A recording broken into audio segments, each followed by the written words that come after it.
You know, I just want to be a rock star. I really just want to rock, just every day. I don't really care what scale it's on. I would like it to be a higher scale, but I just really want to rock. I just want to rock. I don't really care about being a rock star, to be honest with you. All that I want to do every day for the rest of my life is to play music, every single day. Play drums for the rest of my life. I've always wanted to, and I always will, rock out for the rest of my entire life. These drums aside, my future wife, if I have kids or not, my drums are the one main thing that I will always have, and my drums are the only thing that I will ever play, instrument-wise, and I always will rock out. The difference is actually kind of help us more than they put on. I mean, we might have like our little bickering here and there, but that's typical. We usually get along really well, and it usually helps us. When somebody comes up with an idea from their perspective, we usually go with it. No matter what people might think about you, just kind of doing your thing, and really just showing who you are and what you're about. No matter like what people are into these days, it's always good just to play your own music, not try to sound like other people, and not be afraid to sound different.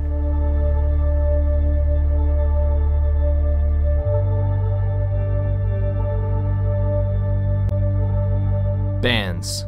They make hit records, go on world tours, and play in front of thousands of people. They buy big houses and own expensive cars. People in bands are some of the most well-renowned and recognizable people on the planet. We see bands glorified in the media day after day, month after month, and year after year. But how does it all happen?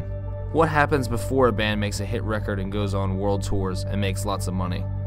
That is the story worth telling. How real band forms. This is the story of how the band Shadowplay is involved in their local music community. I'm John Sellers, and I'm the bass player for Shadowplay.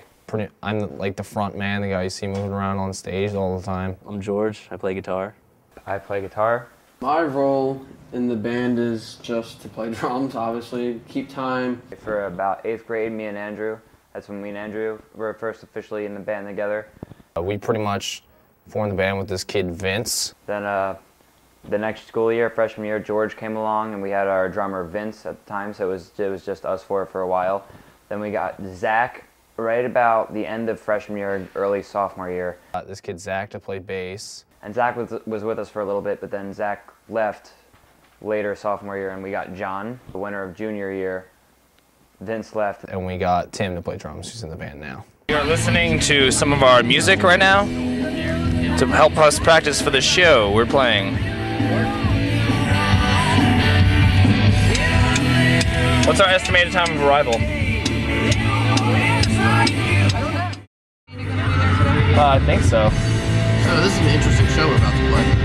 How many people are going to be here tonight? I don't know. It's their CD release show, so it should be like a decent amount of people, hopefully. And we go on right. I think we go on. Do I get a CD? Yeah, you get a free CD.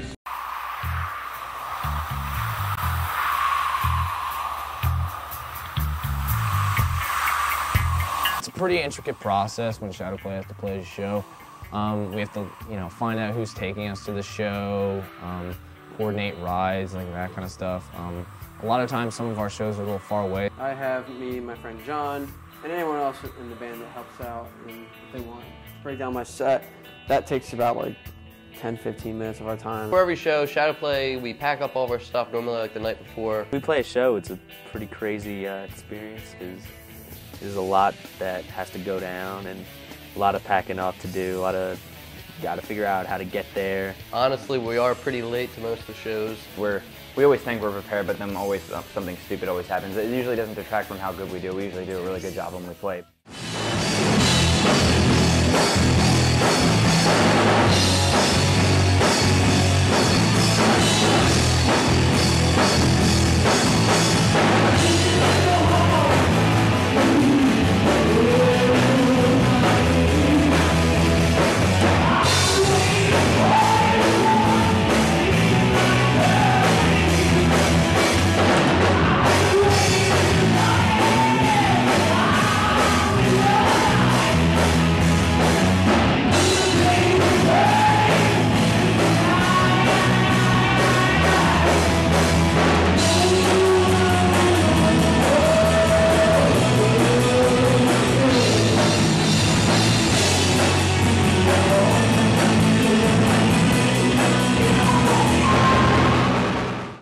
So, can I get like a little, how do you feel about this song?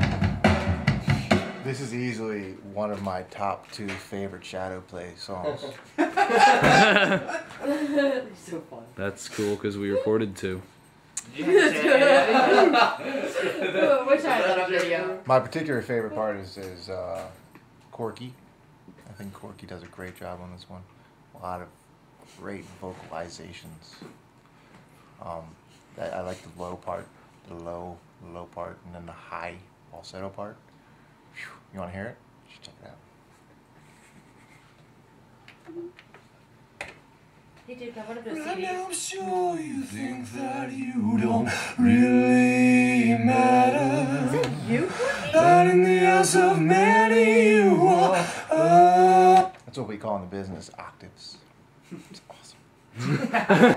Actually, what have we got like so far? We're pretty much there with the mix. Okay. We got all the sounds up. We got everything almost where we want to be. We'll probably do some automation right now. We need to tweak the guitar solo a little bit. Yeah. There's some guitars. There's a lot of vocals. There's probably 6 tracks of vocals, so might have to do a little magic in there. But we should probably get to it sooner than later. Let's do that. So let's give a listen to where we are.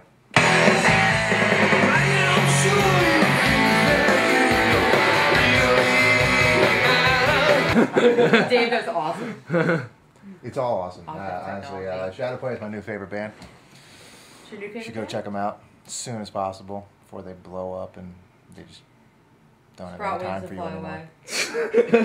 That lead guitar part will come up right there, right at the end of the vocals, right? Yeah. You want that lead part?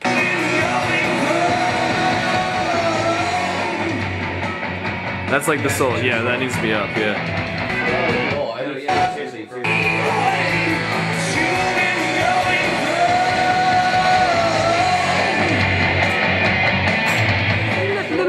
Little vocal poke. little less oomph on the vocals. Pull back the. Maybe we should put any effects on the vocals, like reverb or what? What's going on? Is there any reverb? Yeah, can we do some reverb? Oh, that's you? On everything? Not on everything, but you know. Yeah, I'm good at that. More reverb on the vocal? Yeah, whichever one is considered the main. Yeah, like the main tracks. Yeah.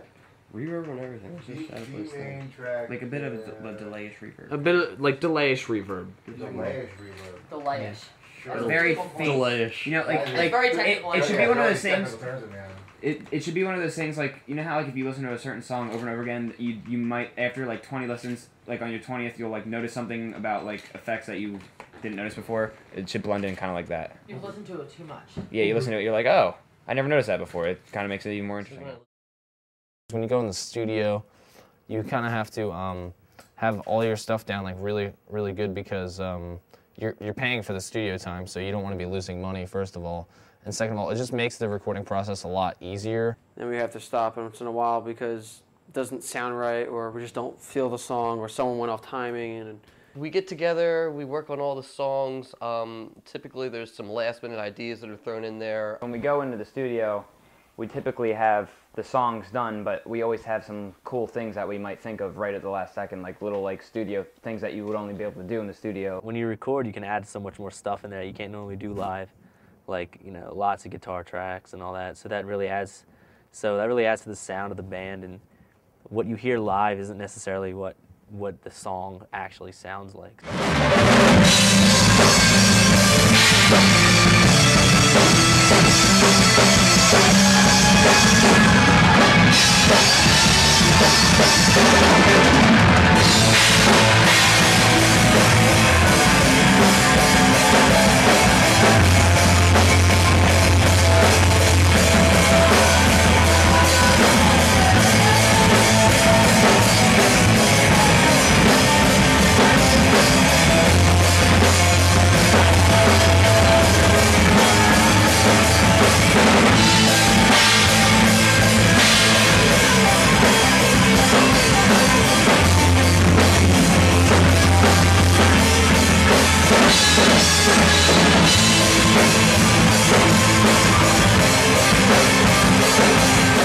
Well, you know, we play shows. That's the main thing. We network with people at shows. We play with a lot of other bands. We've played with some really awesome bands. We got a MySpace That's become pretty popular. Got a lot of friends on there. There's a YouTube channel. They have some fans on Facebook. Another thing that we try to do is connect with other bands that we play with, because in general it's just good to have a community of all the local bands. And we usually, whenever we meet anybody, we usually try to send them our MySpace page. We have songs up there. We usually have videos up on YouTube too. We tell people to check out our videos. You know, we just network with bands, and that's how we kind of get more shows. Is, you know, just playing the shows that we already have, and then, like, you know, seeing what's up with the other bands, and like talking to those bands, and you know, getting shows from them, because they have other shows booked, and a lot of times other acts need more acts to play along with them, so they can get more people to come to the show. Usually, it's not how we network. It's usually how other people who can help us out see us how we are. Some guys will come up and they happen to be with a radio station or a connector, like a connection with the radio station, and they'll come over, they'll interview us, then they'll just ask us questions. And then we'll do like flyers and go to other shows that we're not necessarily playing at, that we'll like promote our show at, and just talk to everyone, just like, you know, make sure everyone knows about our shows. We have little slips of paper usually and flyers. We even had business cards at sometimes that we send out to people, give them to everybody, and just make sure that they follow us. We meet a lot of new people who come out again to see us, and then, you know, the more people you meet, like, the more success you'll get, the farther you'll get, and it's really about who you know in the business to really make it successful. No, really, it depends, I guess, whoever comes down the path. There's just, the better they are known, the bigger we can get, you know. We want to talk to those people, get out to them, because we really want to go somewhere with this.